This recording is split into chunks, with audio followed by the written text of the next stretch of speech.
राजस्थान का और मैं आपके साथ आशीष प्रमोद गोस्वामी। खबरों की करेंगे शुरुआत। रामगढ़ की महापंचायत में जाहूजा ने भाजपा प्रत्याशी को समर्थन दे दिया है। जी हां, बड़ी खबर आपको बता दें, जय आहूजा मान गए हैं। भाजपा के 5 सदस्य टाले महापंचायत में बैठकर हाथ उठाकर भाजपा का समर्थन दिया।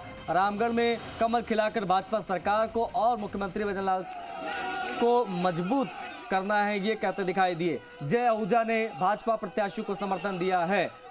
रामगढ़ विधानसभा जिस पर विरोध के सुर उठने लगे थे कैंडिडेट का नाम आते ही, वहां पर देखिए जय आहूजा ने भाजपा प्रत्याशी को समर्थन दिया है। ये बड़ी खबर आपको बता दें। भाजपा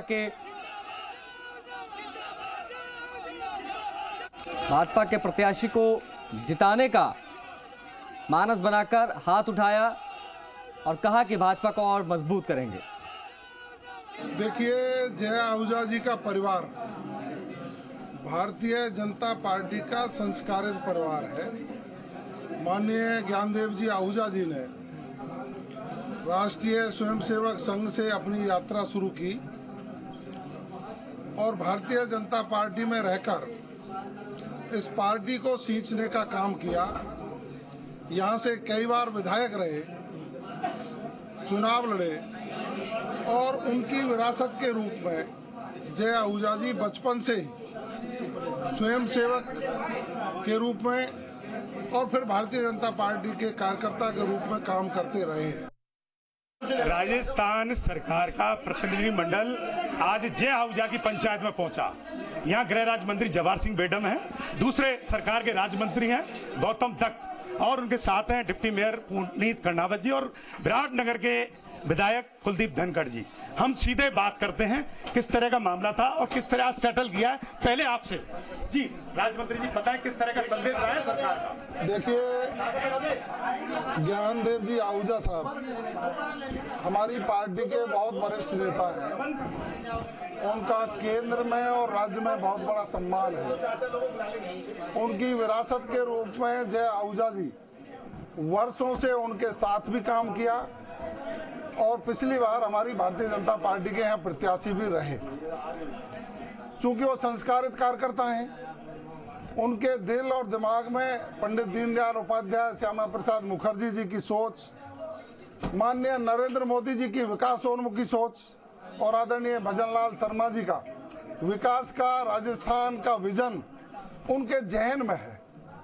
उन्होंने सभी कार्यकर्ताओं से आज चर्चा की। स्वाभाविक रूप से होता है, किसी नेता से जुड़े हुए जो लोग हैं, भारतीय जनता पार्टी के लोग हैं, उन्होंने अपनी बात यहाँ रखी थी और चूंकि हमारे परिवार का मामला है तो परिवार के सदस्य से बात करने का हमारा फर्ज बनता था। उन्होंने 1 मिनट नहीं लगाया और उन्होंने कहा मैं उस संस्कारित पार्टी का कार्यकर्ता हूं जिसकी वजह से हमारे परिवार की आज पहचान है। हमने भी आग्रह किया सुखवंत के साथ अब जय आहूजा साथ साथ चलेंगे। बीजेपी ने डैमेज कंट्रोल पूरा कर लिया है। आप तो ऐसे समझिए जैसे जय आहूजा ही चुनाव लड़ रहे हैं। इस तरह से चुनाव लड़ा जाएगा और यहाँ से भारतीय जनता पार्टी के प्रत्याशी को भारी बहुमत से चुनाव जिताने के लिए जय आहूजा, उनकी पूरी टीम, भारतीय जनता पार्टी के सभी लोग और रामगढ़ की जनता यहाँ से कमल खिलाएंगे। सब एक सीधा सा सवाल है, सरकार ने ऐसा क्या संदेश भेजा है आपको कि आपने इतनी बड़ी महापंचायत में नहीं बोला पर अब मीडिया के सामने आप खुलासा करें? सीएम साहब ने आपको भेजा है, क्या कहना चाहते हैं? निश्चित रूप से जय आहूजा जी हमारी पार्टी के एसेट है।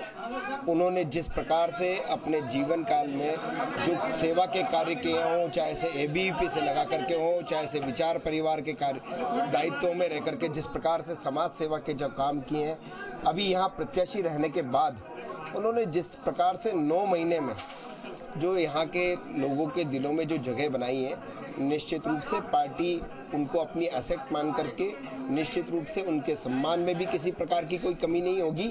ये थे हमारे साथ वो सदस्य दल जो सरकार ने भेजा है। उन्होंने कहा है जय आहूजा की सरकार में बड़ी भागीदारी होने जा रही है। केंद्र और राज्य में बड़ी सरकार है, उनकी जल्दी बड़ी भागीदारी होगी। क्योंकि अभी आचार संहिता लगी हुई है, हम उसको व्यक्त नहीं कर सकते। वीडियो जर्नलिस्ट लक्ष्य खत्री के साथ स्वदेश कपिल, जी मीडिया, अलवर। हमारे सहयोगी स्वदेश कपिल फोन लाइन पर भी हैं, उनसे बात करेंगे। स्वदेश, क्या मान मनोबल पूरा हो चुका है? ऑफिशियली मान लिया जाए जय आहूजा भाजपा प्रत्याशी के समर्थन में वोट मांगते दिखाई देंगे, क्या स्थिति है बताएं मौजूदा ग्राउंड पर? आशीष, आपको बताना चाहूंगा ये सारा बड़ा घटनाक्रम है। ये घटनाक्रम रात को ही पूर्ण हो चुका है और वहीं शुभ सुबह ही जो बताया गया 6 बजे तो मुख्यमंत्री भजनलाल शर्मा का फोन जय आहूजा के पास आ चुका था। उनको जलाया और उठाया कि आपका दमखम रामगढ़ की जनता ने देखा है। ज्ञानदेव आहूजा को केंद्र में और राज्य में वरिष्ठ नेता माना जाता है। हमेशा पार्टी रीति नीति पर काम किया है, एक परिवार की तरह सींचा है इस पूरे परिवार को। हम नहीं चाहते कि जो दीनदयाल उपाध्याय है, श्यामा प्रसाद मुखर्जी की जो सोच है वो बरकरार रहेगी। प्रधानमंत्री मोदी का विकास का एजेंडा है या राजस्थान के मुख्यमंत्री भजनलाल शर्मा का जो हम एजेंडा लेकर चल रहे हैं, आप उसमें भागीदारी निभाइए। जय आहूजा रामगढ़ ही नहीं, जिला ही नहीं, राजस्थान में परचम लहराएंगे और जय आहूजा हर जगह सरकार के कदम से कदम मिलाकर चलेंगे।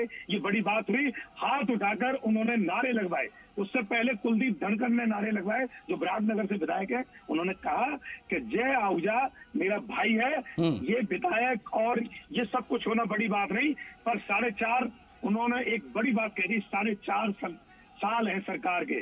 सरकार में एक अहम, एक बड़ा ओहदा जो दे सकते हैं वो पूरा किया जाएगा। सरकार का ये संदेश है। क्योंकि आचार संहिता लगी हुई है तो खुले में बोल नहीं सकते। वही बात जो राज्य मंत्री भूपेंद्र जो गौतम दत्त है उन्होंने कही।